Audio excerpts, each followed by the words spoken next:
been waiting at least 15 minutes. What is going on here? There's no crew here. Are you the manager, sir?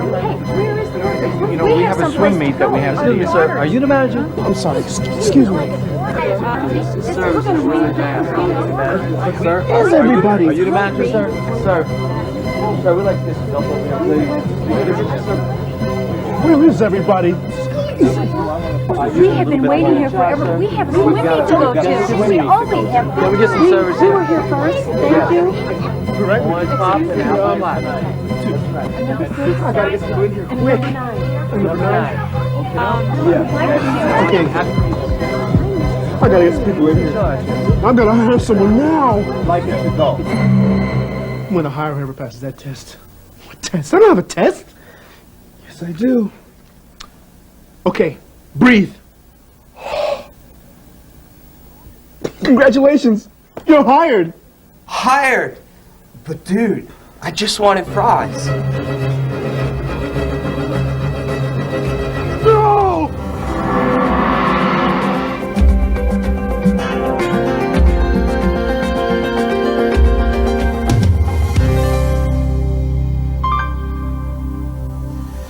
Did I ever tell you about this nightmare that I had a few weeks ago? There were customers everywhere. I was the only one here. People were screaming for service. It was crazy. I kept yelling, I've got to hire somebody. But you know what's weird, Lydia? What? The next day, you sent me this quality hiring stuff. I studied the whole process, and it's already made a huge difference in our hiring. Actually, to make it Quality hiring is efficient and consistent, and it really helps me identify quality crew members. Quality hiring looks at 4 competencies which identify the type of performance we want from crew members. The first competency is they strive to satisfy customers.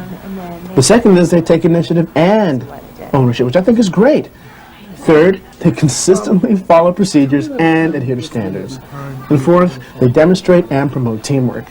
And you know something? I agree with every one of these competencies.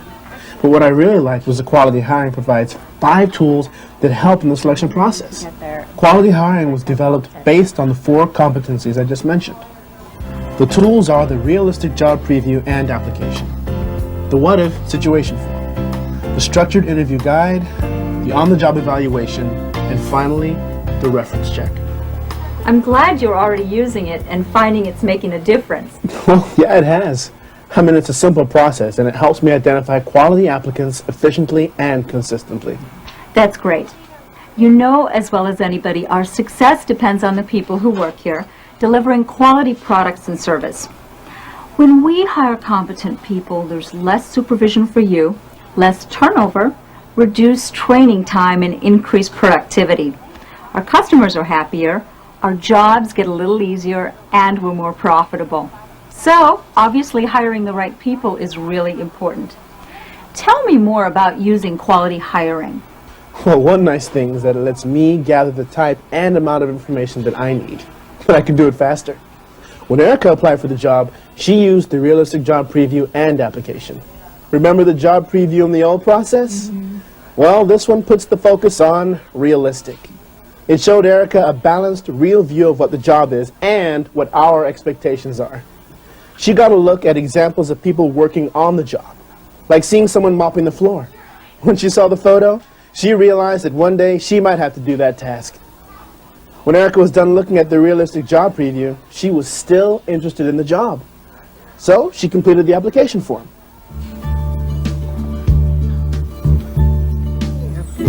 After reviewing her application, I gave her the what-if situation form, which asks questions about potential job situations.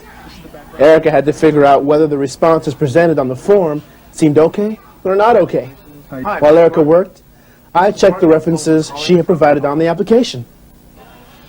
You are working at the front counter and a customer orders French fries. You notice that the French fries that are ready seem cold and limp. The crew member who is making fries tells you that those fries are too old to serve, but the fresh batch won't be done for several minutes. Would it be acceptable for you to serve the customer the fries that are done so the customer won't have to wait? Tell the customer he can have the old ones right away, or wait for fresh ones. No. Tell the customer that you want to be sure the fries are fresh, so you will bring them out when they are ready. Now, have the customer stand off to the side and give him the fresh fries when they are ready. Did you notice that the information in this what-if situations form is the type of information we used to gather in the interview? Yeah, I did. And that's one of the biggest advantages of the system.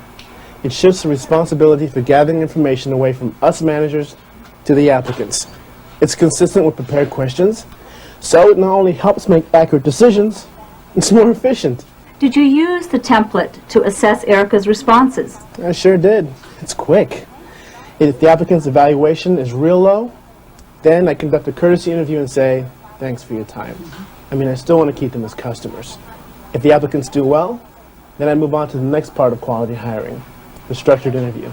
So, now you've got interested job applicants with the realistic view of the job, and you know whether they'll be able to make the right decision in common McDonald's situations.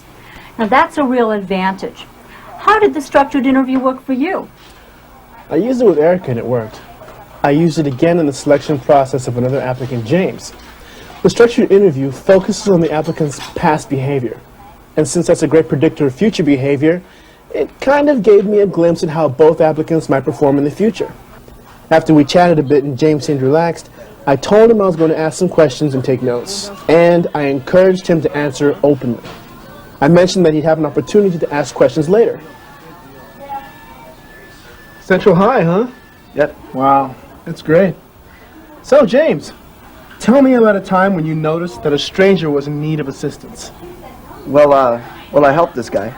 Okay, describe the situation. Well, this guy from my neighborhood. I don't know him, but I've seen him around. Well, his car wouldn't start. Okay, what did you do? Well, I was on my way to school, and I saw that he was having trouble. So I kind of know a lot about cars, and I decided to help him fix the problem. Okay, and what was the outcome? Well, I got the car started. He was real grateful that we got it started, and I showed him how to get around the problem, you know, in the future. And he gave me a couple bucks. I continued the interview with James, using the follow-up probes and taking notes as I went along. At first, he had a little difficulty answering my questions, but as I continued, he began to provide more information. I made sure that I controlled the pace and kept it focused. That way, the interview really only took about 10 minutes. I made sure that I got as much information as possible and didn't ask any questions that could reflect a bias or seem discriminatory, like are you married or do you have a car? Sticking to the interview guide kept me on track so I'd avoid questions like these. The structured interview not only helped me make a hiring decision, it also gave me the opportunity to project a positive image about McDonald's. That's important, because we want to keep them as customers even if we don't hire them as employees. I had already checked James's references, and with the help of the quality hiring tools, I decided that he would be a strong crew member. Quality hiring provides suggestions about conducting an interview, like making sure you aren't interrupted, reviewing the interview questions and crew member competencies before the applicant arrived, and being familiar with the interview evaluation sheet. They all help me look good and professional, and so they help McDonald's look good too. Sounds like James' interview went real well. How did Erica do? She did real well. I'll tell you how I rated the interview in a sec, but one thing I could have done if she didn't do so well was bring her in for an on-the-job evaluation. I would do that if an applicant's references were okay, but I really wasn't sure if I wanted to hire them. I could pay them to come in for a 4-hour shift, train them, and then observe how they do. But Erica did great. So after I interviewed her, I asked her to excuse me for a minute, and I stepped away and rated her on each competency. There's a scale included called the bar scale that makes it easy. The scale lists specific behaviors that correspond to numbers, so I know exactly what the numbers mean, and this makes it easier to do the ratings. When I finished, I studied her results and decided that based on her application, for what-if situations, the structured interview, and her references, I expected that she would become a successful crew member. Erica, based on the information we've gathered, I think you'd make a great addition to our team. So I'd like to offer you the job. Oh, good. Thank you. Thanks very much. You're welcome. Thanks. Have a nice day and enjoy your meal. Thank you. Enjoy your meal.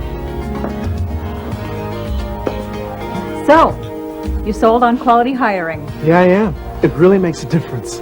Turnover is down, productivity is up, training time is reduced. This is exactly the type of atmosphere we've been striving for. I'm confident that we can quickly and consistently identify strong candidates like Erica and James. They're doing great. And I haven't had a nightmare in months.